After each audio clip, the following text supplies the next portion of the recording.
Guys, meron tayo rito Toyota Altis.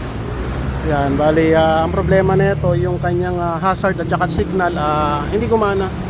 So nagpalit sila sir nito ng flash relay na replacement. Yan, circuit ang pinalit nila. Yan, medyo against the light lang. Yan, circuit. Yan, ang problema lang dito pagsalpak nila hindi gumana. Yan, bali ito guys yung location ng flash relay ng Toyota Altis. Yan, bali ito yung manibela. Yan, ito yung kanyang flash relay. Sa mga hindi pa nakakaalam guys kung saan ang location ng flash relay ng Toyota Altis. Yan, ito yung kanyang flash relay. Fuse box niya nandito sa ilalim. Yan. Ang naging problema lang naman, nag-loose yung fuse niya. Yan, ituturo ko na rin sa inyo kung saan ang fuse, ang location ng fuse ng signal at saka hazard. Yan, ito guys. Bali ito, pang-apat. 1, 2, 3, 4. Ito pang-apat.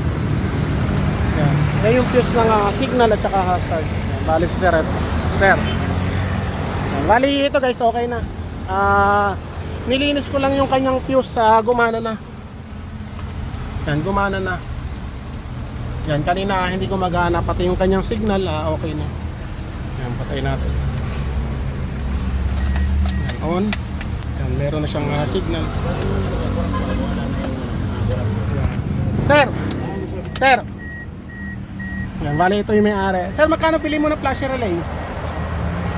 600, sayang no, sayang pera mo. Nag-lost lang pala ron sa may fuse. Yan, buti si sir, naghintay siya ng mga habang natin yan isang oras, yan, okay na yung kanyang sasakyan. Yan, bali ito lang guys, pinalitan ng replacement na flash relay. Kaya lang ang problema pala doon sa may fuse yung pinakita ko kanina. Yan, sa mga hindi nakakaalam guys kung saan ang location ng flash relay ng Toyota Altis. Yan, ito lang guys yung manibela.